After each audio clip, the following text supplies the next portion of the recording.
Class 12th history के आज के इस वीडियो में हमारा विश्वास और इमारतें जो चैप्टर नंबर 4 है हमारी पहली बुक का प्राचीन इतिहास का डिस्कस कर रहे हैं। इसमें हम पढ़ेंगे आज का टॉपिक बौद्ध ग्रंथ किस प्रकार तैयार और संरक्षित किए जाते थे। आप लोग जानते हैं कि 600 ईसा पूर्व से 600 ईस्वी तक के सांस्कृतिक विकास को हम पढ़ रहे हैं, जिसमें अभी तक हम वैदिक परंपरा, उपनिषद और बौद्ध धर्म के बारे में चर्चा कर चुके हैं। आज के इस स्रोत आधारित इस पूरे टॉपिक में हम पूरी चर्चा करेंगे और इसको समझेंगे एक तरह से कि बौद्ध ग्रंथों की भाषा क्या थी, कौन कौन से ग्रंथ बौद्ध ग्रंथ प्रमुख हैं और क्या एनसीईआरटी में इंपॉर्टेंट है, उसकी चर्चा करेंगे। चलिए शुरू करते हैं। बौद्ध ग्रंथ किस प्रकार तैयार और संरक्षित किए जाते थे। बुद्ध अन्य शिक्षकों की तरह चर्चा और बातचीत करते हुए मौखिक शिक्षा देते थे। महिलाएं और पुरुष, शायद बच्चे भी इन प्रवचनों को सुनते थे और इन पर चर्चा करते थे। बुद्ध के किसी भी संभाषण को उनके जीवन काल में नहीं लिखा गया। उनकी मृत्यु के बाद 5वीं और 4वीं सदी ईसा पूर्व में उनके शिष्यों ने ज्येष्ठों या ज्यादा वरिष्ठ श्रमणों की एक सभा वैशाली, बिहार स्थित वैशाली का पाली भाषा का जो रूप है उसमें बुलाई और वहां पर ही उनकी शिक्षाओं का संकलन किया गया। इन संग्रहों को त्रिपिटक, इस शब्द का अर्थ होता है कि भिन्न भिन्न प्रकार के ग्रंथों को रखने के लिए 3 टोकरियां, यानी त्रिपिटक मतलब त्रि मतलब 3, पिटक मतलब टोकरी यानी 3 टोकरी। तो बौद्ध धर्म का जो ग्रंथ हैं जिनको विशेष प्रकार का जो संकलन है उसको त्रिपिटक कहा जाता है। पहले उन्हें मौखिक रूप से संप्रेषित किया गया, यानी पहले तो मौखिक रूप से बौद्ध धर्म की शिक्षाओं को ट्रांसमिट किया गया, संप्रेषित किया गया। बाद में लिखकर विषय और लंबाई के अनुसार वर्गीकरण किया गया। और बाद में क्या हुआ, बौद्ध ग्रंथों को पहले तो मौखिक रूप से संप्रेषित करते थे, बाद में इनको लिख करके वर्गीकरण किया गया।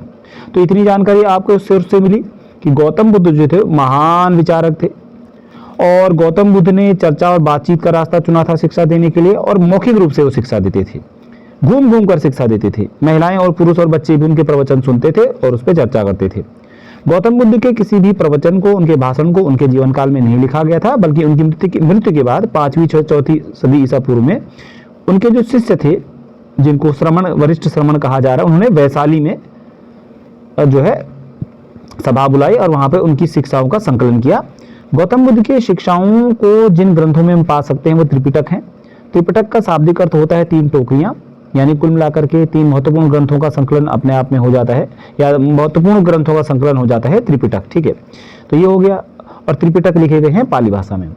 आगे जब हम देखेंगे कि त्रिपिटक में 3 प्रमुख भागों में त्रिपिटकों को बांटा गया है। एक होता है विनय पिटक, दूसरा सुत्त पिटक और तीसरा अभिधम्म पिटक।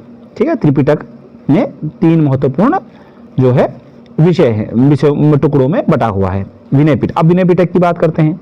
विनय पिटक में संघ या बौद्ध मठों में रहने वाले लोगों के लिए नियमों का संग्रह था, यानी जो संघ में रहेंगे बौद्ध धर्म के या बौद्ध मठ में जो लोग रहेंगे उनके लिए विशेष नियमों का संग्रह था विनय पिटक नामक खंड में। गौतम बुद्ध की शिक्षाएं सुत्त पिटक में रखी गई। गौतम बुद्ध की जो शिक्षाएं थी उनको सुत्त पिटक में रखा गया। ठीक है, उसको सुत्त पिटक कहते हैं, जिसमें शिक्षाएं हैं गौतम बुद्ध की। और जो दर्शन से जुड़े विषय थे वो अभिधम्म पिटक में रखे गए। दर्शन, फिलॉसफी, दार्शनिक विचार, यानी गौतम बुद्ध के या बौद्ध धर्म के मुख्य रूप से जो दर्शन, फिलॉसफी के जो पूरे विचार हैं वो सब अभिधम्म पिटक में है। इस प्रकार से त्रिपिटक 3 भागों में बट गए, विनय पिटक, सुत्त पिटक और अभिधम्म पिटक। हर पिटक के अंदर कई ग्रंथ थे, हर पिटक के अंदर कई ग्रंथ होते थे, यानी विनय पिटक में भी कई ग्रंथ, सुत्त पिटक में भी कई ग्रंथ और अभिधम्म पिटक में भी कई ग्रंथ होंगे फिर। ठीक है, बाद के युगों में बौद्ध विद्वानों ने इन ग्रंथों पर टीकाएं लिखी और भविष्य में धीरे धीरे करके 100 ईस्वी, 200 ईस्वी, 3वीं, 4वीं, 5वीं सदी तक कई बौद्ध विद्वान आए, जिनमें कई नागार्जुन भी थे, अशोक घोष भी थे। इन्होंने इन बौद्ध ग्रंथों पर बाद में टीकाएं लिखी, यानी एक तरह से समझ सकते हैं इनको इंटरप्रेट किया, इन पर और ग्रंथ इनके पर आधार बनाकर लिखे गए। अब ये तो भारत की बात हुई। जब बौद्ध धर्म श्रीलंका जैसे नए इलाकों में फैला, जब आपको पता है कि अशोक ने बौद्ध धर्म का प्रचार करने के लिए अपने पुत्र को श्रीलंका भेजा था, तो बौद्ध धर्म जब श्रीलंका जैसे नए इलाकों में फैला तो वहां पर भी फिर बौद्ध इतिहास को लिखा गया। श्रीलंका में बौद्ध धर्म फैला, सिंगल द्वीप कहा गया उसको। तो श्रीलंका में जो बौद्ध इतिहास लिखा गया उसको दीपवंश, द्वीप का इतिहास जिसे कहा जाता है, महावंश, महान इतिहास जिसको कहा जाता है, तो श्रीलंका में जो ग्रंथ लिखे गए बौद्ध धर्म से संबंधित वो है दीपवंश और महावंश। ठीक है, ये श्रीलंका में भी बौद्ध धर्म का प्रचार प्रसार किया, मुख्य रूप से सम्राट अशोक ने करवाया था बाद में। इन कई रचनाओं में बुद्ध की जीवनी लिखी गई है, और बुद्ध की जीवनी भी लिखी गई है इन्हीं रचनाओं में। दीपवंश महावंश में गौतम बुद्ध की जीवनी भी लिखी गई है। ज्यादातर प्राचीन ग्रंथ जो है पाली भाषा में है, और बाद के युगों में संस्कृत में भी ग्रंथ लिखे गए। यानी कि बौद्ध धर्म का जो साहित्य हमको मिलेगा, जो बौद्ध धर्म से नजदीकी से जो भाषा जुड़ी हुई है, वो है पाली भाषा। पाली भाषा में प्रमुख ग्रंथ बौद्ध धर्म के मिलते हैं, लेकिन भविष्य में धीरे धीरे करके संस्कृत में भी बौद्ध धर्म में ग्रंथ लिखे जाने लग गए। अब भारत से बाहर की बात करते हैं। जब बौद्ध धर्म पूर्व एशिया में फैला, पूर्वी एशिया मतलब जापान, कंबोडिया इत्यादि देश, जब बौद्ध धर्म पूर्वी एशिया में फैला, तब फा शियेन और श्वेतसांग यानी फायान और हुएनसांग जैसे तीर्थयात्री बौद्ध धर्म ग्रंथों की खोज में चीन से भारत आए। तो भारत क्यों आए थे ये फायान और हुएनसांग, या फाजियान और जुआनजेंग, जिनको यहाँ पर फाजियन और श्वेतसांग लिखा गया है? तो चीन में जब बौद्ध धर्म फैल गया, तो बाद में भविष्य में 5वीं सदी और 7वीं सदी में चीन से तीर्थयात्री भारत आए, और वो बौद्ध ग्रंथों की खोज करने के लिए आए थे।